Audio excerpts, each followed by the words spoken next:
Greetings. Welcome to Extra Hours, part of the Office Hours Global network. You can find out more at officehours.global/join is how you could subscribe to get some emails every day to find out what we're doing, because we answer your questions every day. Extra Hours, by the very name, is extra to all of that, which means it's a little bit different. And so here's a little bit of inside baseball for you for Extra Hours, the way that I think about the panelists that I get to come along.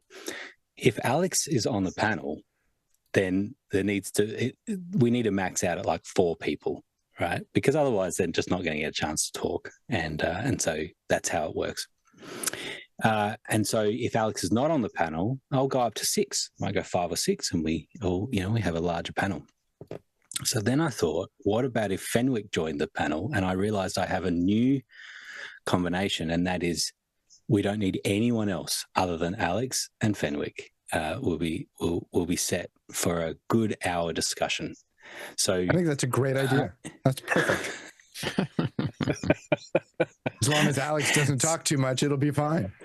So, ladies and gentlemen, as long as Fenwick doesn't talk too much, let me introduce Netflix's Chris Fenwick. He had to go there. The reference is, we have to go there. It's what is it? It's nearly 1 billion people have watched it on Netflix, apparently. There is a documentary. As reported by Variety, yes, there was a chart. They said the #1 viewed show, a television show that people are watching right now, is a show on Netflix called Untamed, which I got to say, we watched one episode of it. And it was a little weird. It was about a murder mystery in Yosemite Valley. And it's been watched like 3.2 billion times as reported by Variety. And the Amy Bradley is Missing documentary that I'm in, that's what Grant's talking about, has, as of Friday, I think had 866 million views, according to Variety. So it's getting a bunch of attention, which is what we all want. We want the story, this tragic story of Amy going missing, to be seen by as many people, because as Iva, Amy's mother, says, and she's a good friend of mine, she said, people can't keep secrets forever, and somebody knows something. Somebody knows something. And, they want closure. They want to know what happened. I think that there's probably a 100-episode podcast that you could do on the whole story and all of it about it. And so, of course, this is not the time for any of that discussion. Well, let's get going. Let's get started. I want to also acknowledge the only question I have, Chris, is when did you give the footage to the FBI? I never actually gave any footage to the FBI. Oh, that's my story, and I'm sticking with it. All right. Yeah. So I had to ask. So I'm trying to dance this little dance to not go into the full story, and Alex went straight in there. Spirited in. I think that what we're not going to spend the whole hour talking about, but I think that what is really eye opening is always anytime I've been involved in a lot of stuff that's got a lot of press. And Grant, he's going to tell the Rwanda story. Here we go. No, I'm go not ahead, tell the story. There's no Rwanda story. I love it when you tell the story. I love the story. Go ahead. No, I'm not going to tell that story. I'm not going to tell it now. You ruined everything. But all I was going to say is that that anytime you're involved in something that a lot of people see, and then you see it reported, you just realize how little people understand about what's going on.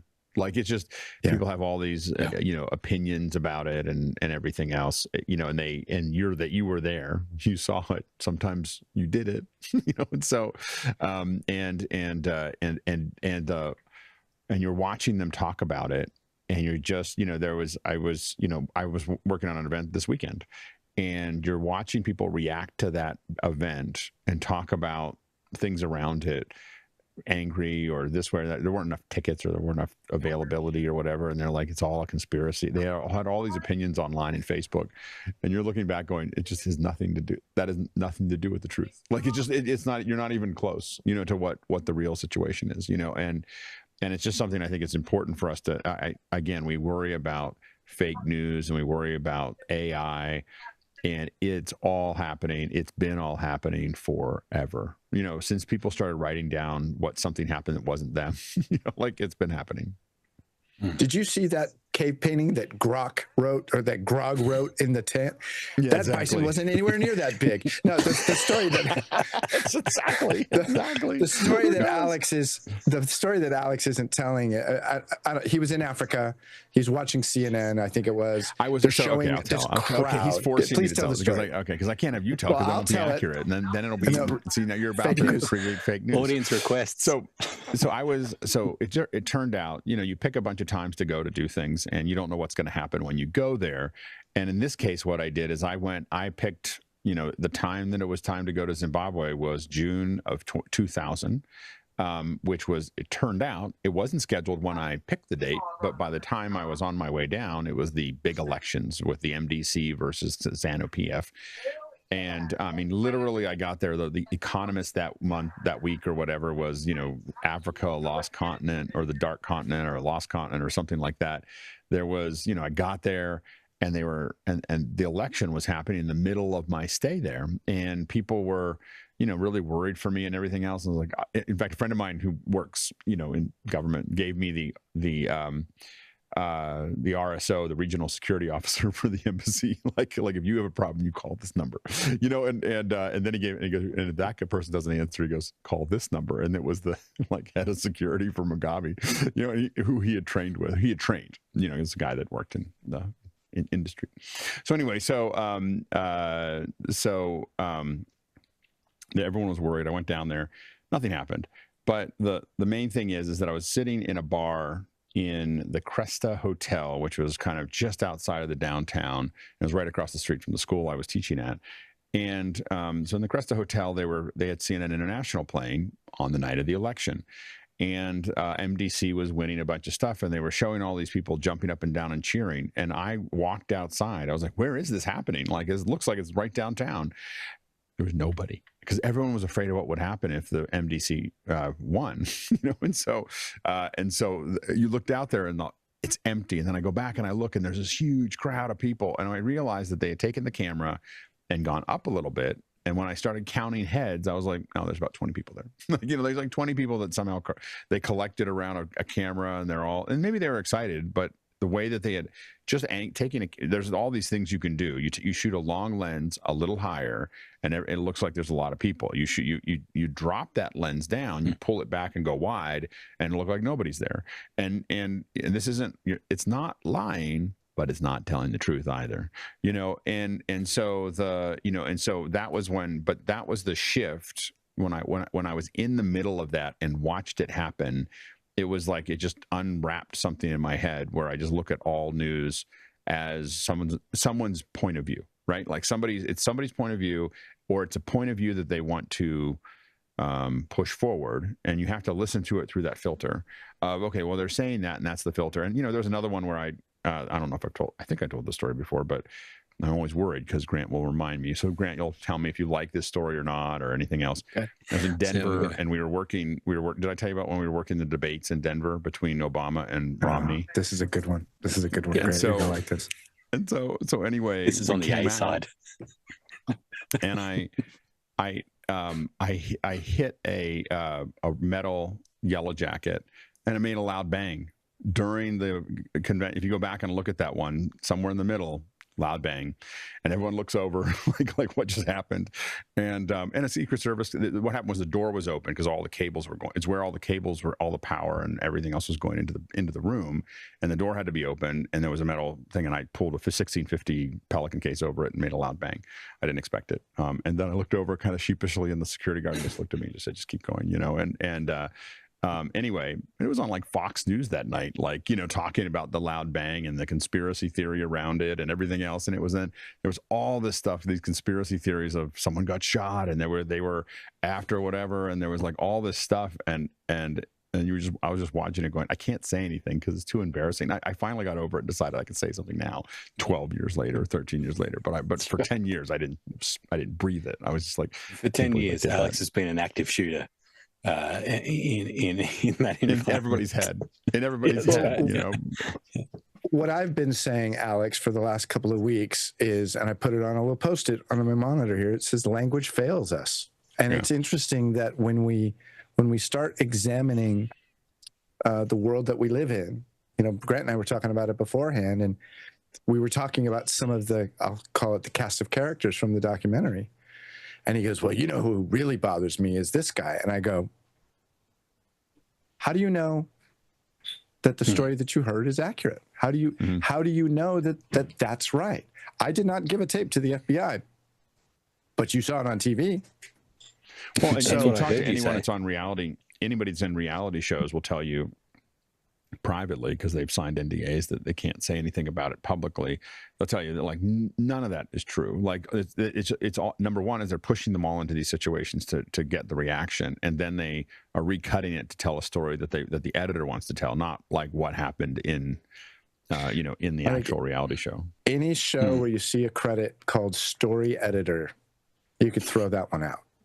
This is not what you thought it was going to be. There's a story here, and somebody's very carefully. And the thing that's amazing, and I've said this to both of you, I've been doing this for 4 decades. I know how to edit video. I get it. Right. But when your words are used that way, it's like, wow, this is weird. It's super weird. Yeah. I'm not naive. I'm just shocked, I think. Right. So I just want to remind people that are watching that if you want to jump into After Hours, you can see the sausage get made. You can see, really? You can see Vector, you see the Vector interface that's switching this show, and you can see how it all works. And maybe that might demystify it a little bit for you and might encourage you to contact Taylor and get involved in the back end that make this show possible. So quick hello to Alex, Guy, and Tamara and Craig. Good to have you along for the ride. So, Chris, as I said, there could be 100 episodes about the story and about Amy, and I don't want to gloss over. So I just want to say that it's a horrific story. And so having me watching it as a parent of 3 kids, and watching those parents that every day they're still, hopeful that they're going to get information. I just want to acknowledge that. What we are at Office Hours is a whole bunch of people that create productions, media creation, and that sort of thing. And so that's the angle that I'm just interested, just for a couple of minutes. I'm interested in a couple of things, Chris, because you were interviewed, and so I think you said that you went to an Airbnb. I'm interested in what gear they had. What was the setup, and because I think it would have been a 4K, or maybe it was higher that they were shooting. Do you know any of those details? You know what? You know me. I hate cameras. They were fancy Sony cameras. They had all the stuff bolted on it. I think they were 4K. I asked them, they were Sony cameras, because I asked them, I go, hey, so do we have to stop and put a new tape in pretty soon? Or it's been about 30 minutes. No, they were good. They were good cameras. They were very high quality. The process, they rented an Airbnb. They, I believe they shot 3 interviews that day. I was just one of the 3. I guess that makes sense. I wouldn't be 2 of the 3. So I was one of the 3 interviews. Although it would have been great to get twice as much Fenwick in a day. And they were, as you do when you walk into a new location, there's like, okay, where can we shoot this? And it was quite interesting, because the director was almost sitting in the backyard. Like, he had to lean forward so they could close the sliding door behind him. He was pushed up against the corner with 2 cameras, the wide and the tight, right next to him. And he was like, I think I was looking at him through the cables that were hanging off the side of the camera for the eye line. I never understand. I feel like that's the kind of one where the Interrotron makes the most sense. Something that's kind of like just having you look at him. I think there's a lot of people that are still uneasy about the eye-to-eye contact, especially if you have the second angle. So I think it's really disconcerting when one shot is straight on and then one shot is closer but off camera. It's like there's nothing in the world that looks and feels like that. So this was a very close to eye line and then slightly further off eye line. Not quite, yeah. But it was very close. Yeah. So, and the guy's totally chill. He's very good interviewer. I think he knows flat out that, 60% of this stuff is never going to see the light of day. And probably 40% of it was just designed to get me at ease, so I do the best version of what he wants or needs out of me. And I'm sure he did that with everybody. He did say at the end, he said, well, that was really good. You were really good. And I said, well, it doesn't help that I've been telling this story for a quarter of a century. And I know the story very well. And, as an editor, I know when I'm making mistakes, and I was often just restarting. You do that? I know yeah, I did that a lot of times. I go, let me take this again. And I would just do it again. And I was like, I know what it's like to have to bang those lines together. Like, how about if I just give it to your guys straight, and then they still bang things together, And were you in your head playing those two roles in a sense, that you're the talent, but you're also thinking about editing because you were doing a little bit of that? I can't help but not think about it. So I wasn't doing it on purpose. It's just, I know what it's like. I know what it's like when you're editing somebody and you hear somebody stumble and you go, God, I wish there was another take. Oh, look, there is another take. How comfortable. And it didn't necessarily help you in this case, but a lot of times I will retake things like that because I know that if I give them a clean take, that they're more likely to use that one. And if I give them a bunch of pieces, I don't know what's going to come out the other end. And even Chris proved that even then you don't know what's going to come out the other end. But I oftentimes will, I have to admit, when like a lot of times the interviews for me, people just send me the questions. It wasn't as professional as Chris's. They'll just send me a bunch of questions that they want me to answer. So then I just answer them, but I only send them back one take for each one. Like I just answer each question and just cut them together. Like, this is what I'm giving you for those answers, not like I'm going to give you a bunch of versions. Yeah, exactly. And again, if I haven't said it, I can't remember what we said beforehand. I mean, we are all very grateful for the eyeballs that they have brought to Amy's story, and they did a great job. And I've had, some off the record interactions with the producers, and, they said that, they have their style and their technique and their beats and their pacing, that they want to introduce new ideas every so often and change scenes every so often, and they're very strict about that. And it has proven to be quite it's worked well for them. And I'd also like to say, I don't know if I mentioned this, they have another documentary on Netflix right now about the Zodiac Killer, which is really good. I ended up watching that one the other day too. And that one's very, all true, of course. Everything there is just the way it happened. It's entertaining. This is going to be a good episode, Grant. Yeah, there you go. I did think, having watched it all last night, that the rhythm of it, the music, the cutting of it, just the energy level to it was masterful. Which is, I think, why nearly 1 billion people have watched it, right? And I think skilled storytellers for sure. Yeah. Very good. Well, I didn't expect to see Fenwick on Netflix, and now things like our Fenwick Framer have even more credibility. I know exactly. Now you can't imagine a world where I'm not on Netflix, can you? No. Exactly. I just think we need to release. I think we need to look at how are we going to release the Fenwick Framer into Netflix. We got the name recognition now, so we got to figure out how to capitalize on that recognition. In fact, I think we should get an infomercial that goes on somewhere about the Fenwick Framer, because now people know what Fenwick is. Doesn't somebody in one of the apps that sort of adopted it? Don't they, in their menu structure, doesn't it say Fenwick Framer in one of the camera apps that adopted it? I'm pretty sure I've seen that. I think it does. Yeah. No, I'm trying to think of which one it is, but I think Fenwick Framer is in there. You need to now add more about the ceiling and the floor, because I was being critiqued about I have too much floor in my shot. You have any floor in your shot. It's too much. Any floor is too much.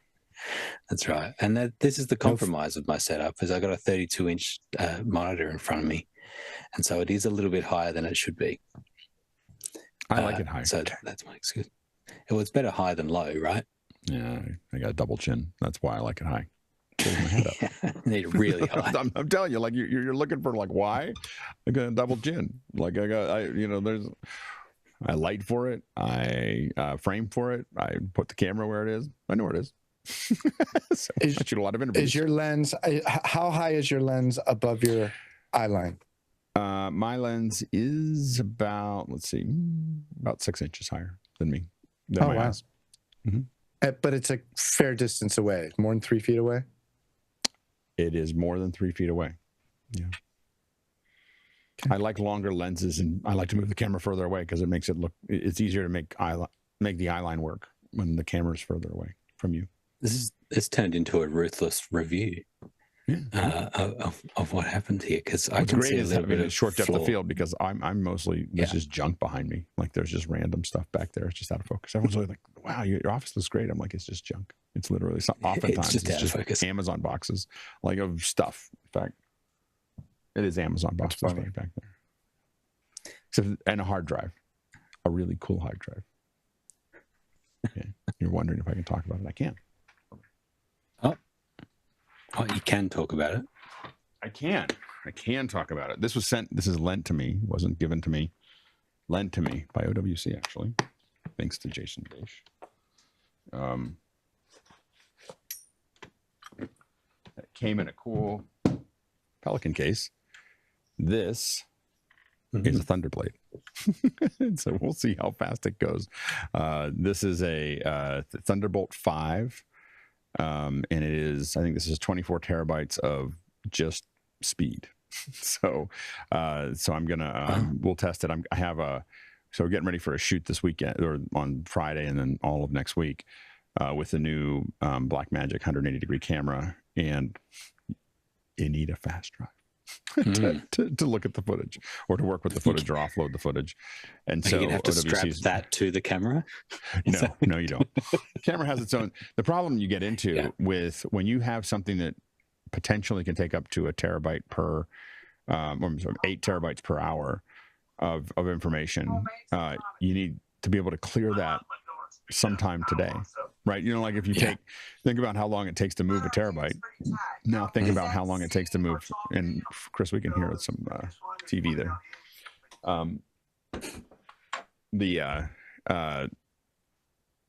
If you think about moving 8 terabytes, think about how fast I'm on set and I need to clear the memory to go to another shoot.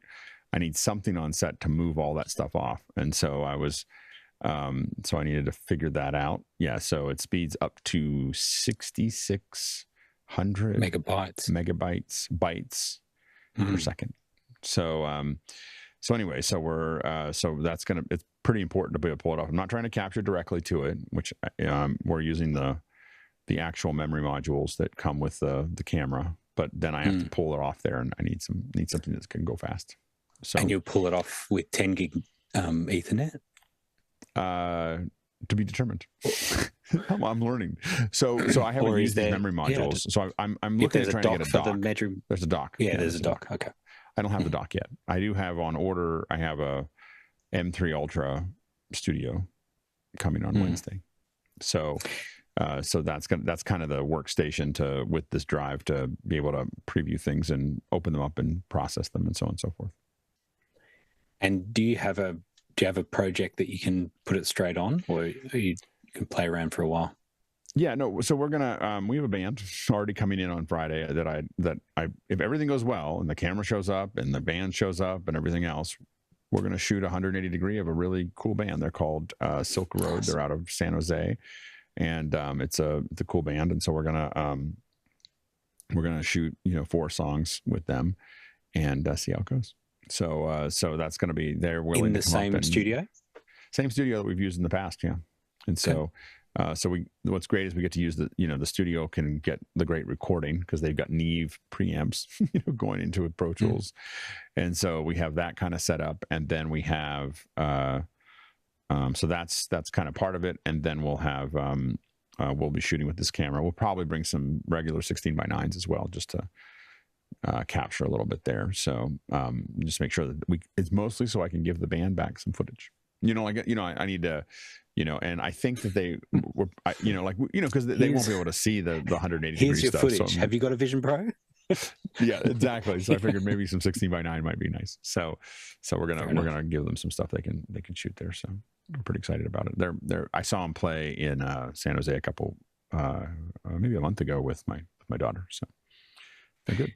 And will you live stream that? 16:9. We asked the band, and for some reason they're a little sensitive to live streaming it. We were planning to, and that was really the big plan. And but I was like, okay, we probably won't invite a band again. I think they don't know us that well. I mean, I just pinged them on Instagram and said, hey, I really like your show. So they don't really know me very well. So it's I didn't want to push too hard there. They're a great band. I think that they're, and their daughter approved. That's the important part. Is I didn't want to have I think it's cool. I said, is that a cool band for me to get? She's like, yes, that'll be a cool band.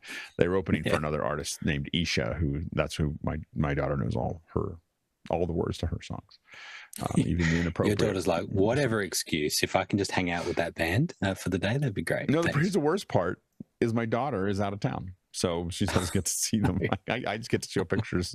I was working with the band. 180 degree, she'll get to see it immersive video. She'll put the headset on. Right. She'll feel like she's there.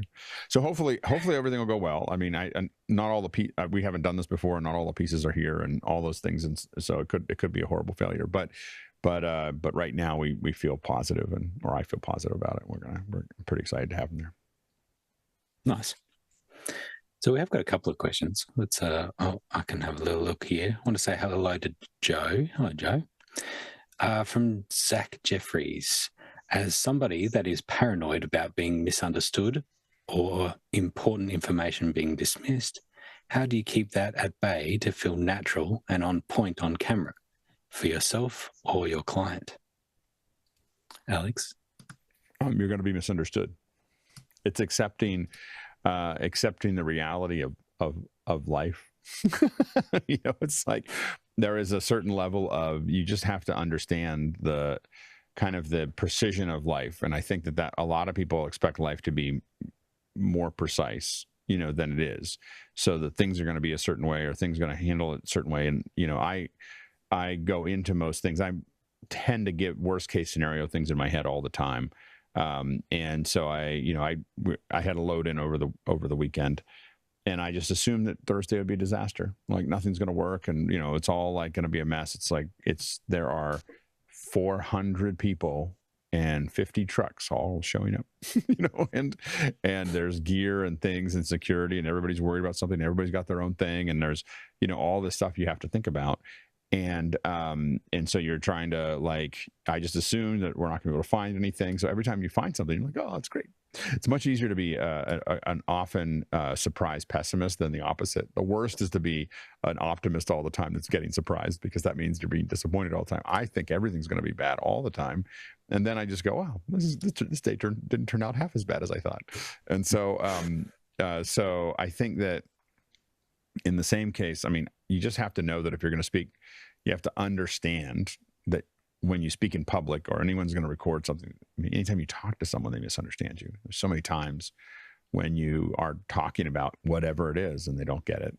And part of it's on you to be clear, and concise, the better you are at saying the thing, the better they are at understanding it.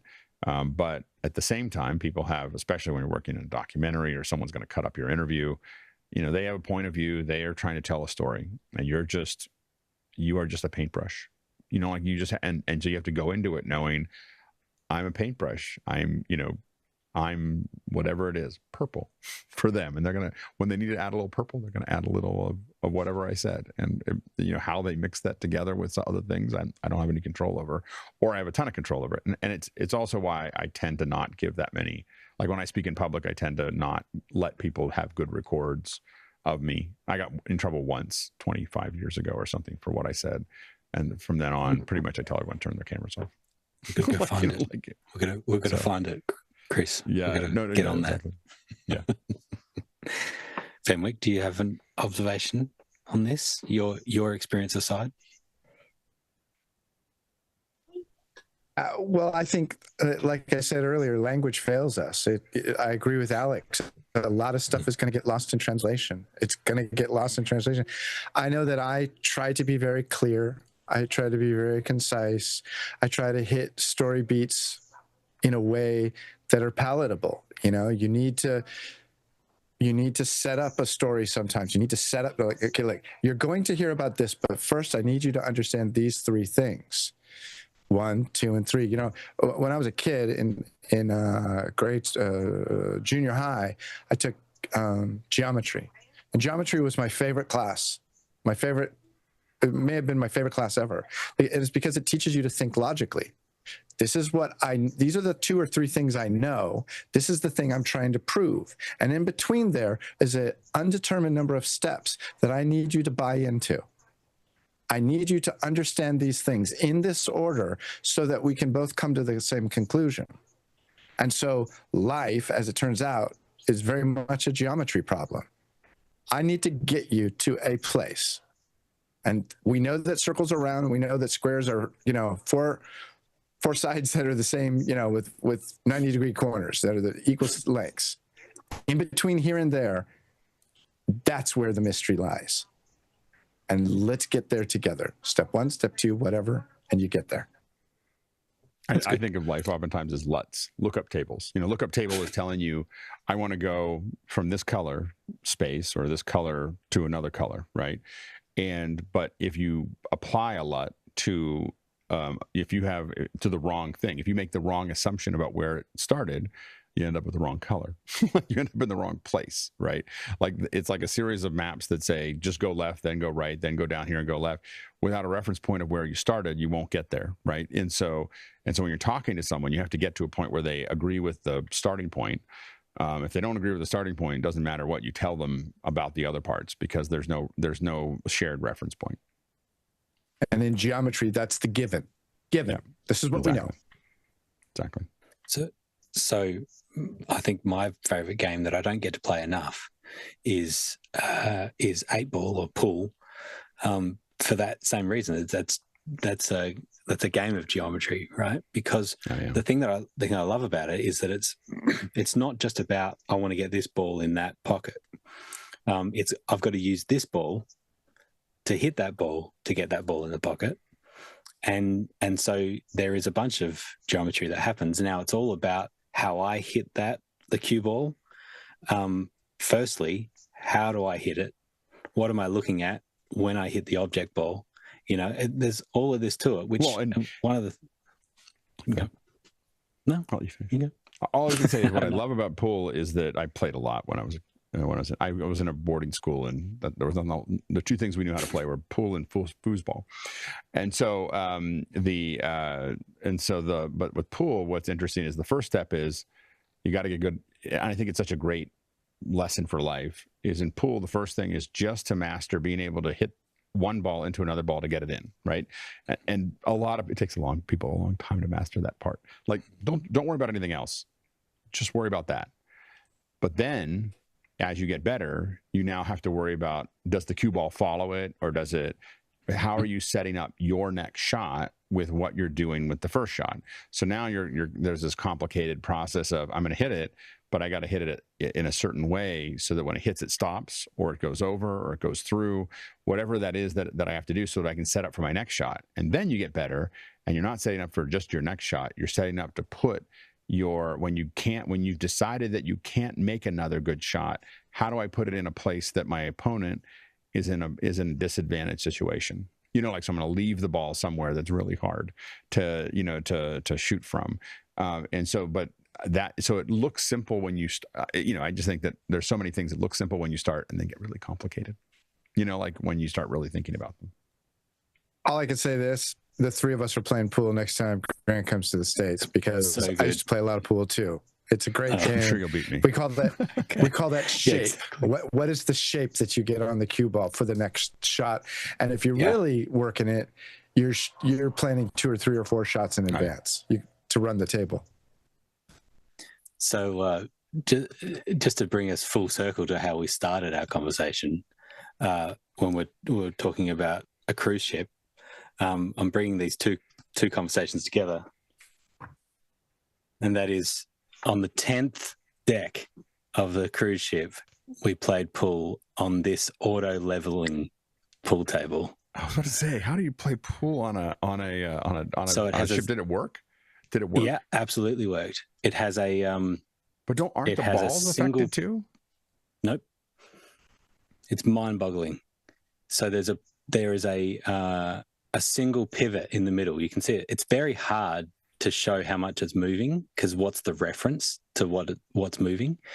Because with the ship, everything's moving, right? I see it there. But it is slowly moving. You see it there towards the end a little bit. I saw it rock a little bit there. Yeah, it works perfectly. Whoa! And so here you go.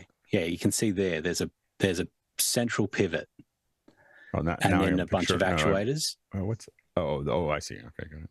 Right down the bottom, yeah, central pivot, and the whole, it can go every direction. That's incredible. Cool. That's cool. So anyway, I brought it back to tech. Sorry, Zach, you asked a question about that. We brought it around to pool. What I would say, Zach, honestly, is integrity is a key word that I think about often, and as a nice description of it, the quality of being honest and having strong moral principles. It involves consistently acting in accordance with one's values and ethics, even when faced with challenging situations or potential temptations. Essentially, it's about doing the right thing, even when no one's watching, and being true to one's word and commitments.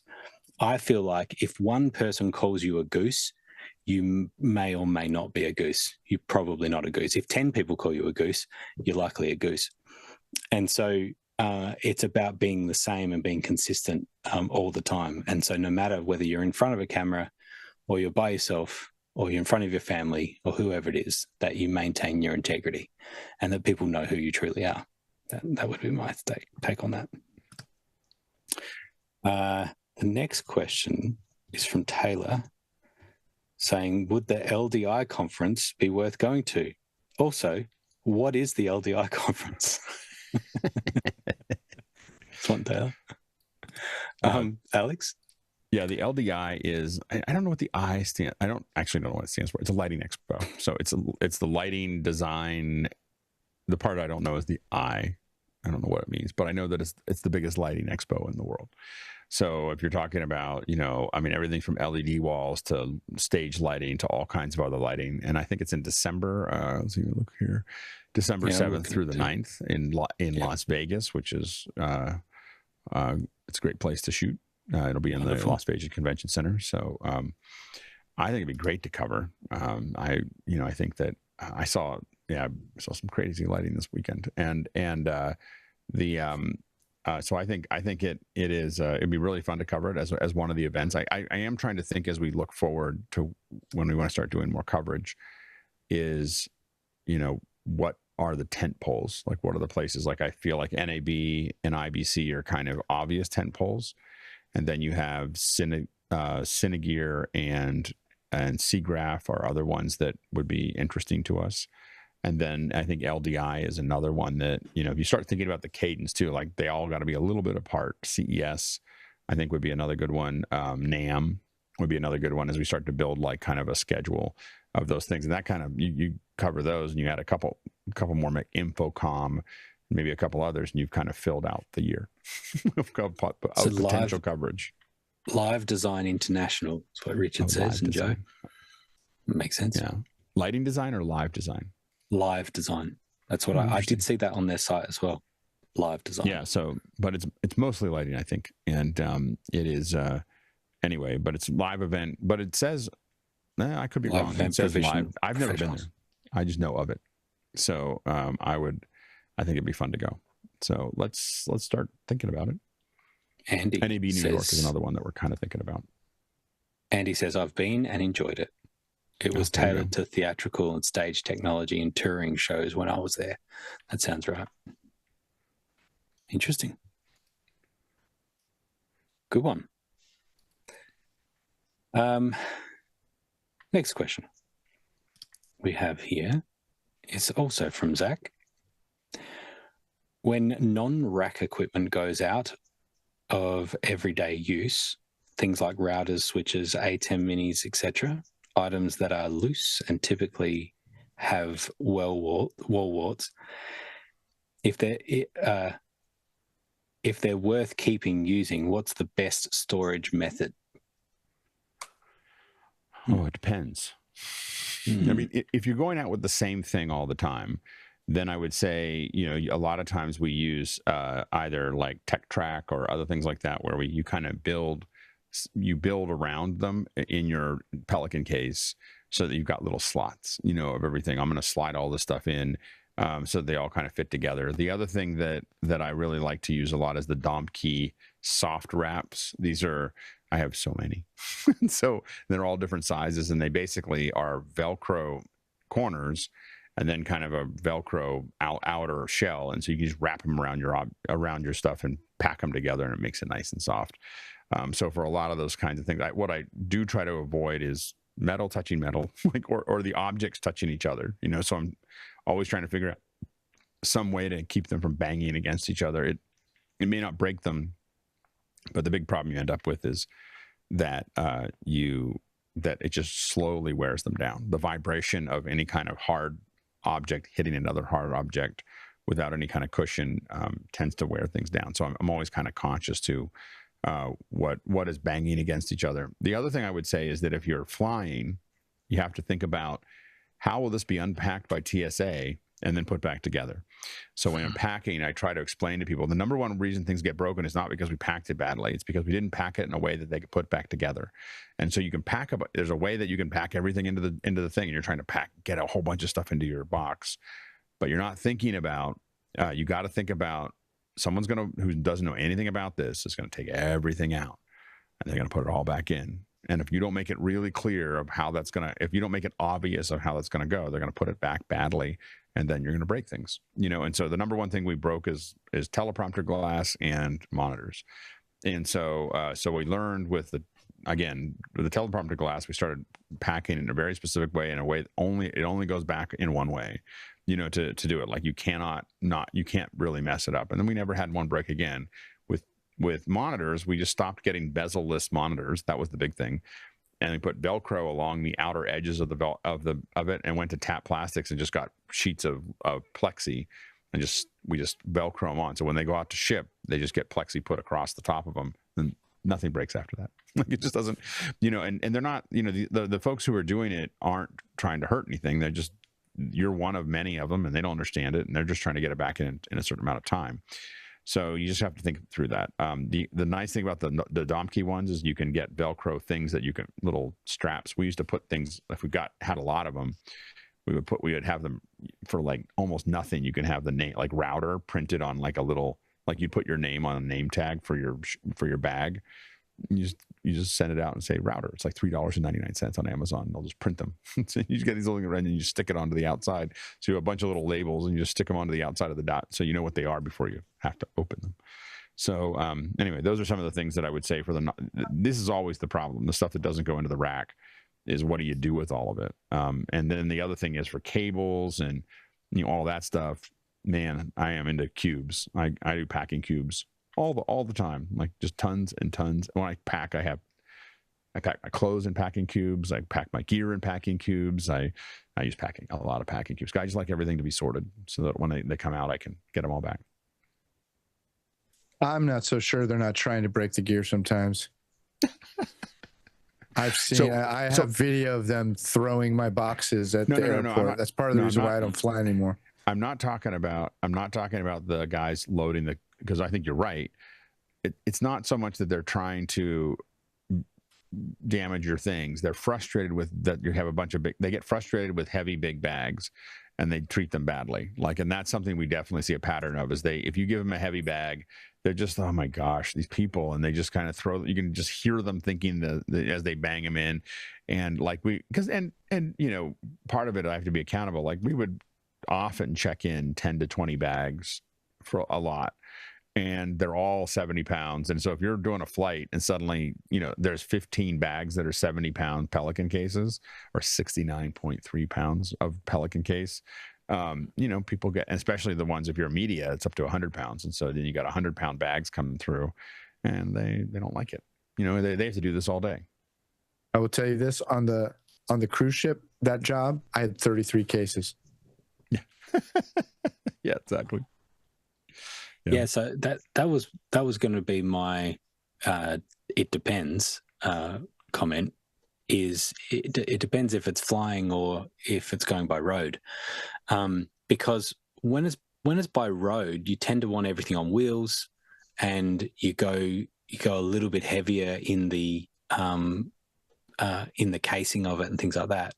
The one thing I think about with the small things, Zach, is think about, after you do a bunch of shows, start thinking about what is the same configuration that you do every time.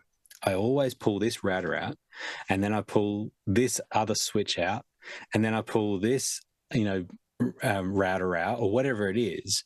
What's the combination that you're doing every time? And then think about racking that up. It's one of the things that I've seen that, great AV production companies, is when they think about the best kits and they just kit everything. As an example is this company called Novatech in Adelaide, and they kit up everything really nicely. They just recently got the new Barco switches, the 4K switches, presentation switcher they call them. It used to be 902 and things like that, right? I think it is 902 4K or something. I think it's called the Barco switcher. And what they do is they have the switch in there. It slips in a sleeve, so it's in a 1RU sleeve, and that slips in. There's 2 laptops. There's a monitor. There's a couple of decimators. There's a series of HDMI cables. There's the power cable. There's a power strip. There's everything in that kind of one small, we call them a small black case, road case, that just has everything you'd need for a basic op. Pulling that in, setting it up on a table, and you've got everything you need. And so if you needed a little network switch or whatever it is, what they often do as well is that the cables that are plugged in to some of those, so the low voltage connectors are swaged in, and so they in one way or another, it's so that cable won't leave it. That power supply can never leave the device. It can be unplugged, but it's stuck to it. Like it's zip tied, or it's really neatly done. But you can do these different ways of actually just holding the cable there. So that does 2 things. It's a strain relief. If someone pulls on the cable, it's not going to rip it out and lose power. But it also always lives with it.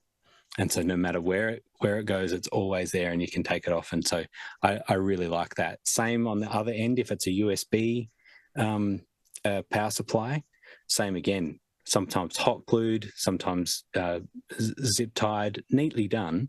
But now, again, it's a strain relief, but it's also never leaving it. And so I really like that. And that comes from people that are just doing it day in, day out. This stuff's going in and out, and they see the problems that they have, or that it comes back without the power supply or whatever it is. That never happens when you have it connected like that. So that's my recommendation. All right. Next question is from Joe. I built a TV studio long ago and have moved to radio 23 years ago. At a college, have been asked to rebuild the TV studio, have a Blackmagic switcher being fed by cameras that output HDMI. Where do I look to update cameras? Alex? It depends. So it depends on what you're trying to do. And so if you have cameras that are outputting HDMI and you have a switcher that is going SDI, you might want to look for SDI cameras. It depends on what your budget is. It depends on what you're looking for. But I'm not sure if you're trying to update. And what I don't know about your question is, are you trying to update the cameras, or are you trying to get new cameras, like update them, like get rid of them and get new ones? I don't quite, it could be read a couple of different ways for your question. So I'm not sure where what you have there. Let us know in the chat if it's a certain one way or the other. What I would say is that if you're trying to update the cameras, you want to think about, there's advantages and disadvantages to stay in the ecosystem. So if you have a Blackmagic switcher, oftentimes Blackmagic cameras mean that you can shade them, but not all of them. If you start going down the cinematic route with Blackmagic, none of those cameras are shadable. So you have to know that you're going towards the broadcast Ursa or the broadcast cameras. All are shadable by the switcher. But if you really want those full, a lot of the full frame stuff and some of the, a lot of the, the 12Ks and everything else, those are not shadable. So then you start to think about what are the other feature sets. Now, there are obviously cameras with SDI. SDI, I find in a studio environment, SDI is infinitely easier. Like, like if you're doing, like this is an HDMI camera that I'm talking into right now. But once you start going into like production, having an SDI cables, running them through, cutting them to length, you can't cut an HDMI cable to length. I mean, you can, but wow, that's a lot of work. So, being able to cut your stuff to length, being able to, customize a lot of that stuff, SDI becomes a lot easier to work with. I know that some people want to use an NDI or 2110, and those are definitely a doable thing. They're becoming more doable even with Blackmagic cameras. But it sounds like you already have a switcher. So if you already have a switcher, it's already sitting around, I'm going to guess that it's SDI or HDMI. So that's going to drive it if you're not willing to get a new switcher.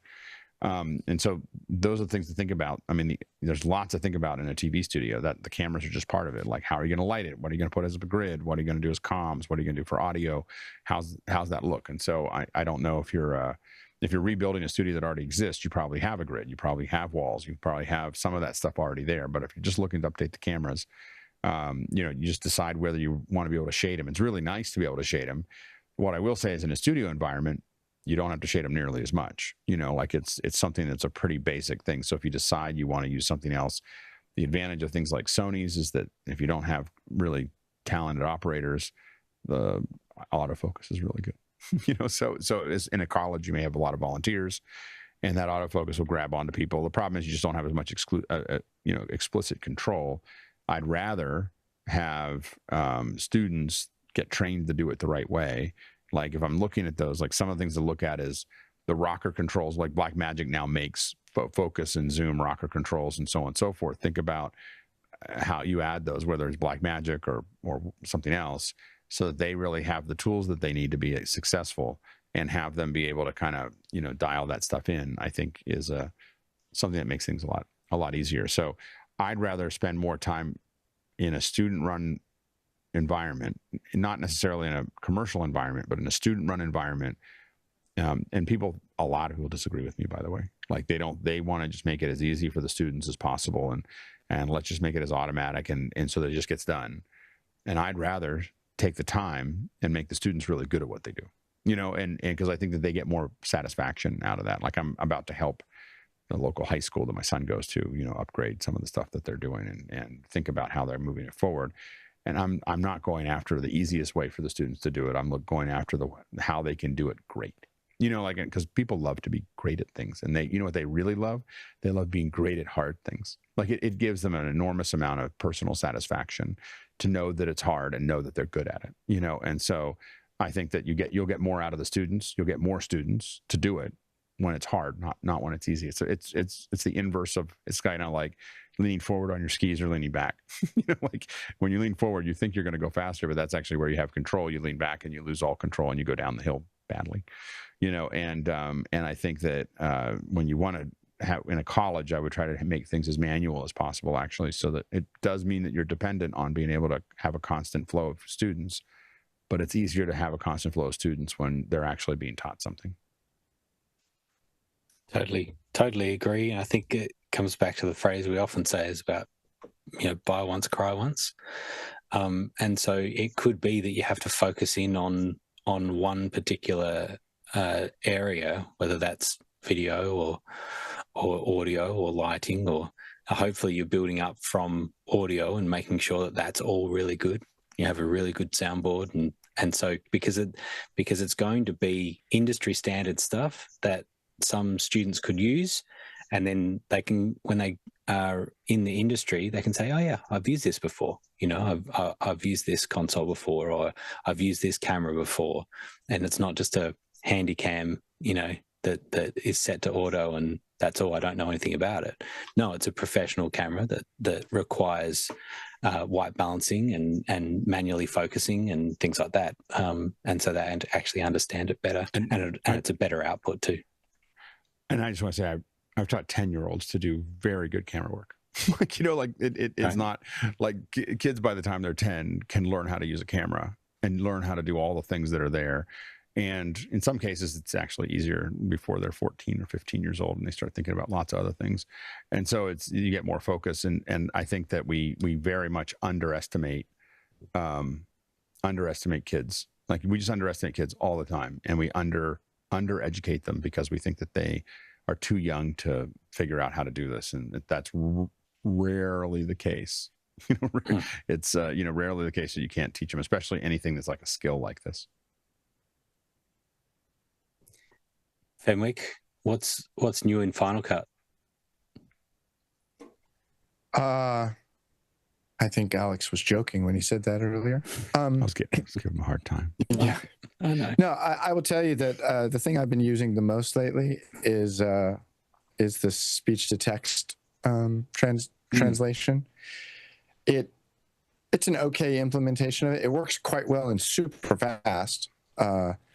It can, take an hour-long interview and run the algorithm on it, and it takes, I don't know, 2 minutes to transcribe the entire interview. And it puts it in does it put it in as a subtitling track? It makes it its own track, subtitling track, which you can turn on and off. But most importantly, you can search it. It's totally searchable. So when I dissected, so if you were looking for like FBI or something, just a random term, you could find. You could find every time somebody says the words FBI in an interview very quickly. Okay. And then you can step through them and hit play and hear them. Yes, it works quite well. But I'll tell you, the typical thing, I mean, one of the things in our workflow, we shoot interviews, we transcribe interviews, we send paper edit, we send transcriptions to clients. Clients come back with their highlighted selects that they want to cut into a piece. And I stopped reading timecode. I just stopped reading timecode. So they'll send back a PDF where they've highlighted the stuff they want to use. And it says, I want a big green flower. So I just search for green flowers. Like, oh, here it is. Found it. And then I find the beginning and end of it, and I drop it into the timeline. And if the subtitles ever get in the way, I can just delete them and redo them. It works super fast. So it's quite good. I understand a lot of people would rather have that as metadata built into the clip, so it works in the bins. It does not work in the bin. It only works in a timeline. And there's disadvantages to that, but whatever. It works quite well. It's great. Very good. Very good. All right. We're going to move on to our content recommendations. We have been recommending a Netflix documentary, the whole show, and so we could say that one. It's worth watching. Alex, what have you got? I have one that I wouldn't have expected on Friday to tell you, like that I recommend. I recommend going to a Grateful Dead show or the Dead and Company show. I did not get it. Like, I didn't get it. Like, I have never gone to a Dead and Company, Grateful Dead. I had lots of friends that liked the Dead. And I was like, like, I don't understand. Like, I don't understand that. I don't understand. I don't understand. And even while working on it on Friday, I was at the Dead and Company. I was doing some work at the Dead and Company event. Outside Lands is this week, or this coming week is Outside Lands in Golden Gate Park, and Dead and Company, which is John Mayer and some of the surviving Dead members and some other folks get kind of cobbled together, and then they bring new guests in. So I didn't really, still even on Friday, I was kind of like, oh, it's cool. I just work hard at things. I don't really think about what I'm shooting. Like, I'm not really engaged. And so I was doing tests and stuff like that. I didn't have to worry about it, but I got to go out. Saturday was kind of if nothing went wrong on Friday, Saturday was kind of a down day, but I went anyway. So I decided this is the only time I'm ever going to see the Grateful Dead experience that everyone keeps on telling me about. So I went out into the crowd and kind of watched and everything else. And this is like, I'll show you a little bit of it. I'm not going to play the music necessarily, but this is what it looked like here, and you can kind of see it. This is some drumming and there's a lot of effects. Now this is, and you can see this. And this is, there's a lot of things that are like when you look at the light show here, you have here's, it's a wow. I showed it to Tlaloc. I showed a picture of the lighting rig, and he's just like universes upon universes of lighting and everything else. And I think that the thing that I really got is I'd never been to a show like that before. Like I had never seen it before. And I also realized that looking around while I was standing there and watching other people, I realized there's just this community and this culture that are all like here to just have a good time, and they do their little thing, and they're and it's a little, it's not as hippie, I think, as it probably used to be. There's probably not as many drugs, but probably 1 out of 20 people really quote unquote get the show as you're watching it. But it's just this intense, and they're just up there jamming, and there's this kind of flow that you kind of, when you're in the audience watching it. And it's funny because they have lots of the VIP things, like you pay a bunch of money and you get to sit in the front, or you pay a bunch of money, you get a little side tent on the side, or you get this, there's all these VIP sections. And I'm absolutely clear that you should not do that. Like watching it, because I got a chance to walk around. So I had a pass that said I could go anywhere, kind of almost anywhere. I couldn't go on stage, but I could pretty much go anywhere else. And so I got to see like what people's experience was all over the place. And the thing is that if you're in any kind of specialties, like if you go to a Dead thing and you're in any kind of special area, the VIP section of the tents or whatever, sure, it's good. It's a good party. It'll be like every other concert you went to. You're just observing though, right? What? You're just an outside observer. You're on the outside looking in. You're never going to get it. Like you might have a good time with your friends, but you're talking and hanging out and everything else. There's this in the heart of it, kind of like near where and I would say pretty far back. I don't know what you get. I went back a little bit and I was like, wow, that's really far away. Like it's 60,000 people or something. If you're in about the level of the front of house mixer, so where the mixer is, that because that's where the audio is going to be the best, right? And you're kind of near that. If you get kind of near where that front of house mixer is, because that's where the engineer is listening, and you can't get right next to it because that's where the bar is. I don't know why they put the bar there. Anyway, but if you get into that center area, you're getting. I mean, it's Myers audio, so it's like the best speakers. And I didn't realize, I was watching some documentary they were playing between shows. Myers was built to do audio for the Dead, and so you're now watching something that, it's a symbiotic interaction between those two organizations, right?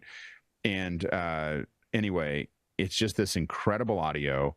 The video is great. They're using Notch, which is a video effects thing. So what you're seeing there, what I was showing you, it's actually they're doing particle systems off of the video of the person, like, to do some of the effects and everything else that they're doing. It's really high end. I mean, they're really doing, and this is part of what we're seeing here is some of the stuff that they built because they were doing the Sphere. So some of the team was there. That was the Sphere team. And so anyway, it's just I didn't get it at all until Saturday night when I'm standing out there for an hour watching and just seeing how people interact. And there's just such an intense vibe of people just really just there to have a good time and be part of this thing that they've been part of forever. Anyway, it was, I would recommend, if you see Dead and Company, I don't know when they're going to play again. Like it may be never, like, like we're kind of at the end of that thing. But if you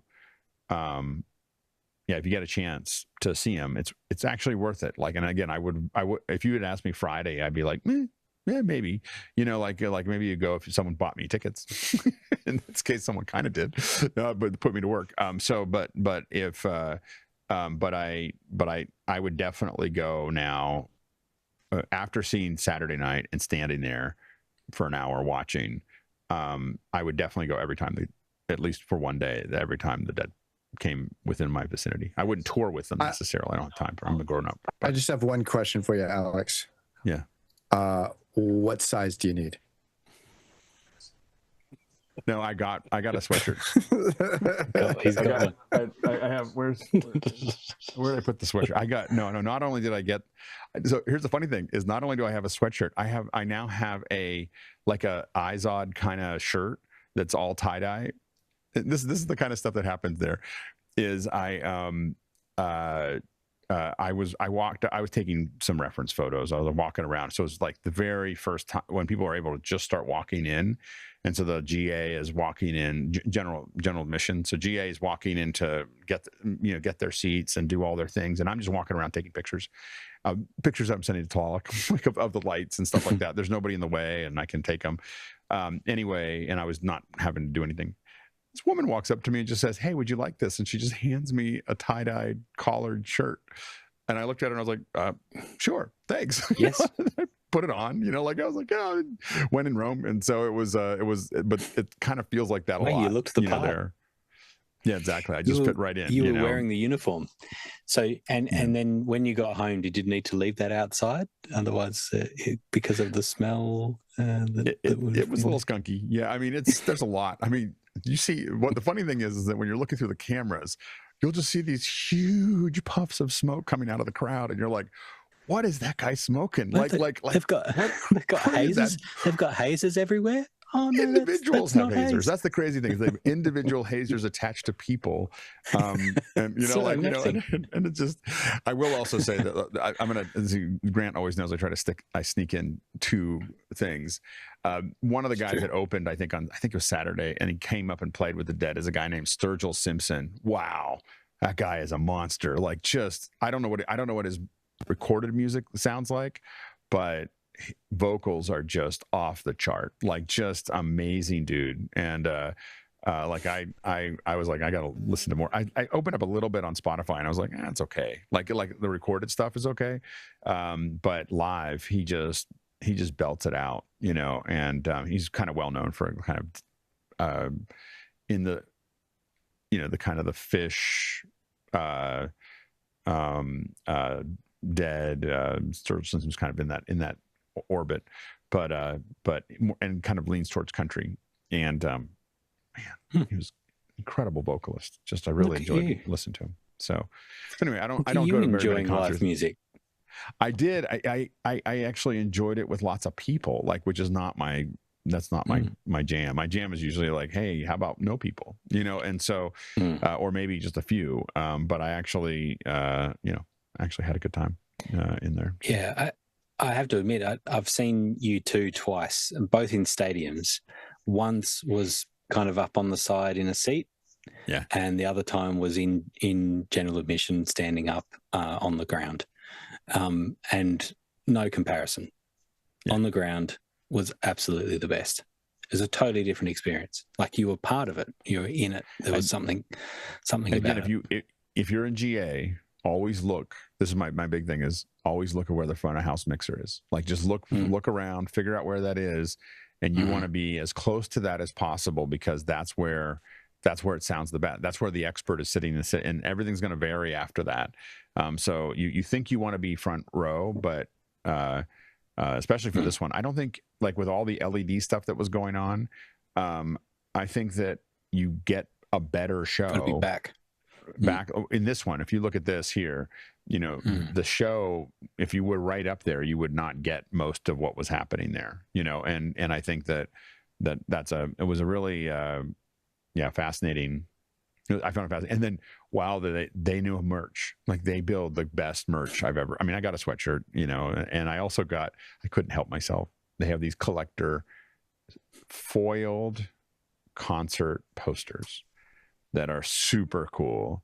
And I got the last one. Like it was like hours before the show. I mean, they just sell out super fast, and you get this long. I don't know how much. I think they made way more money on the merch than they make on on the show. Like it's just incredible. Look at you. So. You're a full fanboy now. Look, you I bought am. merch. I you had the woke shirt. up this morning. You loved it. I woke up this morning like hearing like humming Grateful Dead. I was like, how did that happen? How did that happen? Like, I don't understand.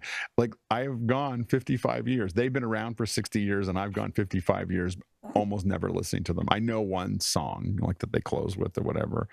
And I don't know the words. I just know, oh, that when I hear it, I know that it's the Grateful Dead, and I will say that do you think you might have had a passive psychedelic experience? Is that what happened? That's quite possible. I don't know.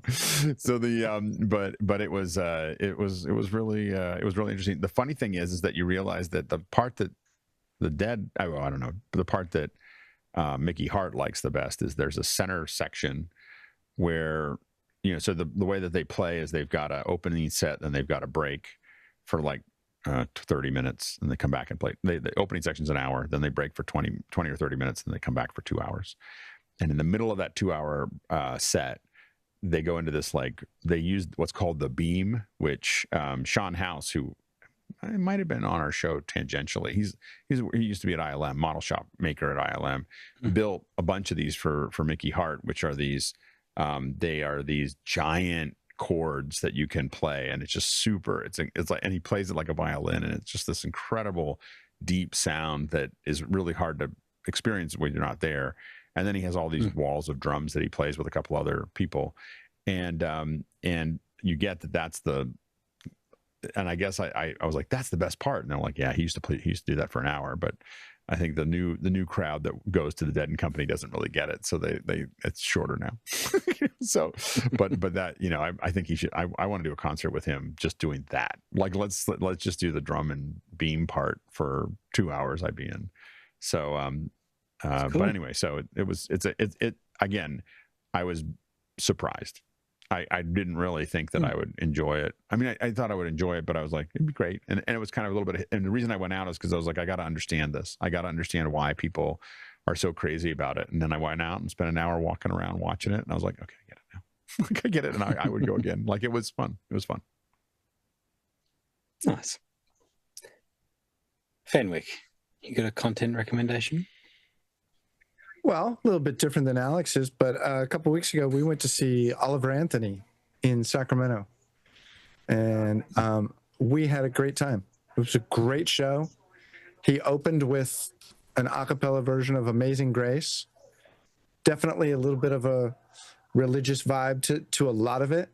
Very down to earth, very played free. Yeah, my wife just said, so about halfway through, he goes, normally by now, somebody has yelled out Freebird, and I haven't heard it yet, so we're just going to play Freebird. So he played a lot of covers. And it was just a great act. He did a thing where he needed another violin player. So he went on Facebook, found a woman who played violin in the Sacramento area. Would you like to come play with Oliver Anthony tonight? Sure, I'll be there. Yeah. Watch some of her stuff on YouTube, invited her to be part of the band. A lot of fun. Awesome. Great job. How's the live version of Rich Men North of or the Rich Men North of, was it right? Rich Men North of Richmond. You got it. Yeah, Richmond, north of Richmond. It was great. I think that was his last song, I think, honey. Probably. Yeah. I was talking to my wife, not you, Alex. I wasn't calling you honey. So no. But it was just a great How big is show. his band? Well, it was funny. He was telling a story about his drummer, and his drummer is an electrician in his hometown, a buddy of his. And he goes, hey, can you ask your boss if you could take a couple weeks off and go do a few shows? And the boss said, man, I can't let you go. It's summertime. We got a lot of work to do. And he goes, okay, well, I got to quit. So he quit his job to go play with Oliver. It was just a delightful crowd, very, very easygoing. They played at a place called The Quarry, just north of Sacramento, which is a place that used to be a quarry. And is it outside or indoor? It was outdoors. Okay, they said it was the largest crowd. It was the largest crowd by far they've ever had there. It's a good crowd. The parking was horrible. The merch was awful. The buying merch was awful. They needed to work on that. Merch experience. was bad. The merch experience was subpar. Yeah. I haven't been, by the way, the one thing I'll say on the opposite end of that is that, and partially Outside Lands is coming in and everything else. Wow, the tech has gotten better. I've been doing lots of corporate events, and I do go to smaller concerts. You go to an event like that, a festival event, everything's RFID'd, including your thing. There's like these big things that you just put up against it. It turns green or red. It's like blue or green or red when you put it on. There's people there that, and the merch is like a machine. The bars are like a machine. Like, I didn't drink anything, but the bars are like a machine. You watch them, how quickly they can process people. I was kind of watching processing, and there was none of that. This was going to a concert in the 80s. No, it's like I couldn't believe it. And I ended up sitting next to the person who runs all of the access control. There's they're like. And he's like from Colombia. He's like the dude. He's like, all he does is travel all over the world and manage your access control. And cool. And it was fun to talk to him, because he said, yeah, there's some technology, but he said, the most important thing that I bring is that I understand what people are going to do when they see something. So I spend a lot of time talking about how big the signs are and what the signs say and what the arrows do and how they go. He goes, the technology anybody can do. It's how does 60,000 people flow, and what's happening. And he goes, and if you make a mistake, people die. Like he said, you can get a stampede like that, and he goes, because people get frustrated and then they start moving hard because things aren't. So you got to be careful of like what are and sometimes you're pinching on purpose. He goes, we're paying attention to how many people are entering. He goes, we know exactly how many people are on the ground because of the way the access works. And he said, we'll slow down. We will have everybody just process them slower. You wonder why there's long lines on the outside and why things look like they're going slow. It's because we're letting everybody, like we're letting the other part sit because we've got too many people and we don't want to go through it. We don't want to have any bottlenecks, and it was the great, I love 20 minutes like that. Just sitting in the cafeteria, eating and talking to someone who knows some things. Anyway, sorry, but it wasn't like that, Chris. No, that's cool. No, this was like going to a concert in the 80s when the sound guy wasn't going to get good till the 90s. It was okay. It was okay, but definitely some problems. It was not a polished presentation. Were you like, can I have a go? Can you step aside? You hold my beer. Yeah. Hey, did mate, he sing hold my beer? Let me show you some things. Did he sing "I Will Always Love You"? Whitney Houston. I don't believe so. No. I think I saw a clip that came up on my feed of that scarecrow looking guy with that massive beard. I didn't know his name, but it did look like he's getting his fact checker onto it. No? Trish said he did not sing Whitney Houston. All right. I'm going to send you a clip, see if it's the same dude. But it was a fun show. We had a good time. Sounds great. My recommendation, one of the things as I get older and my relationship with my wife matures, and we realize actually we often don't want to watch the same thing, and so it's like it's okay to be watching us separate things. We've been watching Clarkson's Farm, Jeremy Clarkson's Farm, on Prime, and enjoying it together. What is it? A lot, I don't know what it is. So Jeremy Clarkson is in Top Gear. You know that guy? Did he get kicked out? So it's an interesting story, actually. I think he did. I think this is what I understand is that he did punch a dude. Yes, he did punch a dude, and apparently which is not good. But he was out of contract, and so he wasn't technically fired. It's that they couldn't it just wasn't renewed. They couldn't renew. They couldn't. Right. It was all bad PR. And so did he punch a dude on set, or did he punch a dude like in just the world? No, yeah, I think it was a producer. Yeah. Hey, there's plenty of producers I'd like to punch. I'm just saying. It's my understanding. You can to punch them. You're just not allowed to punch them. Yeah, exactly. So are you sure? He's not being renewed, and the other two would not renew if it wasn't with Jeremy. And so that was interesting, is that they moved on and they did the grand tour, And it's funny too, because they were like, they couldn't copy Top Gear. And so they wanted to do the studio thing where they have everyone, all the studio audience standing in the studio. But instead they bought a massive tent, which is not a studio. Right. And so they just had the tent and it just looked like a studio, but it was actually a tent in a field. Anyway, the point is that he has owned a farm had owned a farm for many years, but it was always subcontracted out to do it all. And so he decided, I'm going to do it. I'm going to be a farmer. And so 4 seasons in, and they're shooting the 5th. And it's awesome. It's just really, so in the first season, really he just like doesn't know anything. Yeah, I mean, basically all seasons he doesn't know anything, but oh right, that's the shtick, right. I don't know anything about this, but he does do well, and he's made a couple of stars out of it. There's a guy named Caleb, which is a early 20s, basically farmhand, which knows everything because he's just lived on a farm the whole time. Have you seen it, Fenwick? No, but I have something else I want to mention since we're clearly over in time, so that doesn't matter anymore. There's a show I've been watching called a YouTube channel called Matt Armstrong, and he buys totaled supercars and then he fixes them. Oh yeah, they're and it is great storytelling because he has, first of all, he's got a great accent. I could listen to him read, a recipe. He's got a great accent. Very Cockney, and he has to investigate what's wrong with these cars.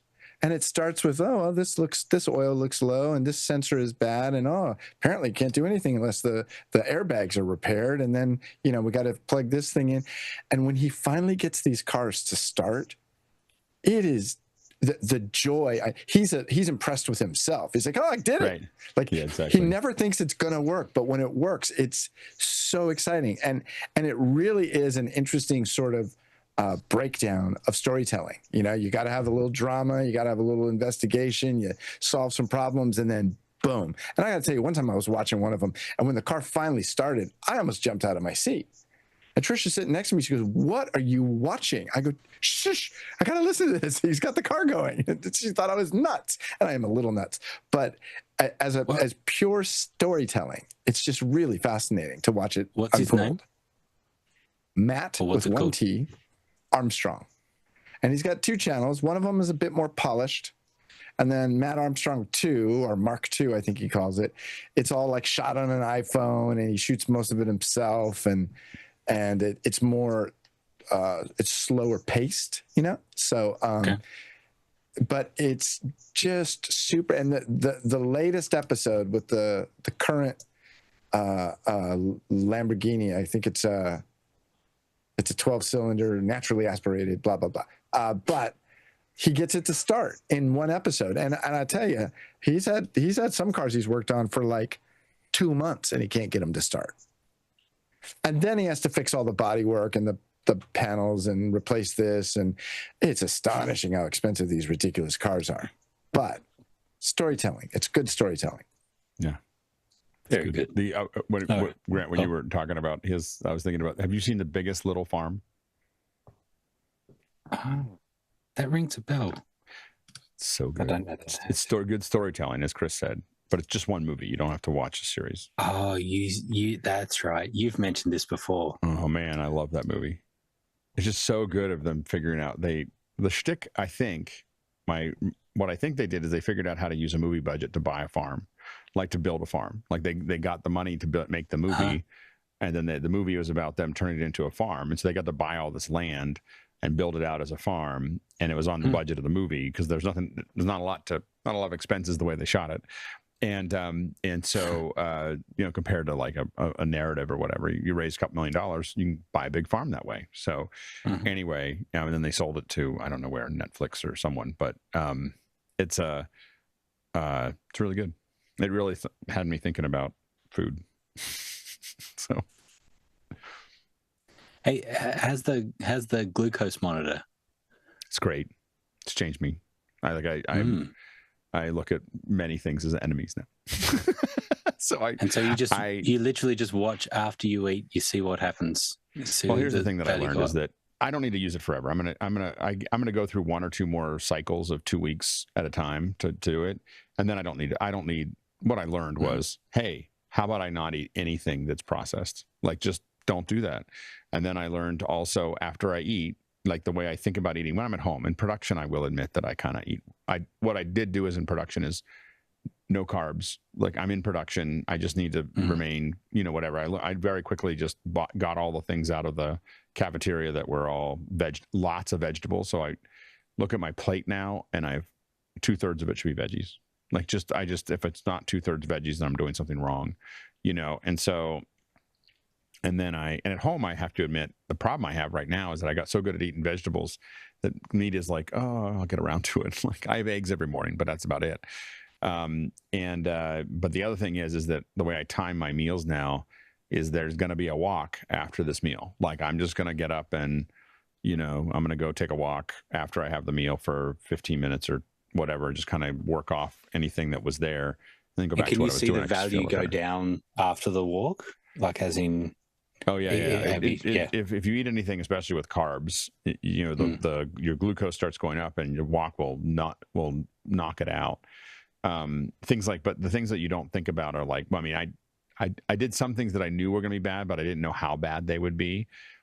So like, hey, let's have a glass of orange juice, and you just watch your glucose go into the stratosphere. Like, it's just, and then I realized the orange juice is probably probably pretty bad for me, like for my glucose at least. And then you do things like eat a peanut butter and jelly sandwich, and same things like, oh, I probably shouldn't eat peanut butter and jelly sandwiches, and it's not that I shouldn't ever eat them, but I got to really know that I'm really going to walk for half an hour. Like, a peanut butter and jelly sandwich means I'm going to go walk for half an hour. Like, so when I look at the peanut butter, if I look at making one, I go, oh, like if I eat all vegetables with no carbs or whatever, I can take a little walk around the house a little bit, work on the pool a little bit, and go back to what I'm doing. But if I eat anything with carbs, in my head now, I'm like, that's a half an hour. Like, just know that you now don't eat it unless you're ready to go walk for half an hour. And so, he's still doing 3 meals.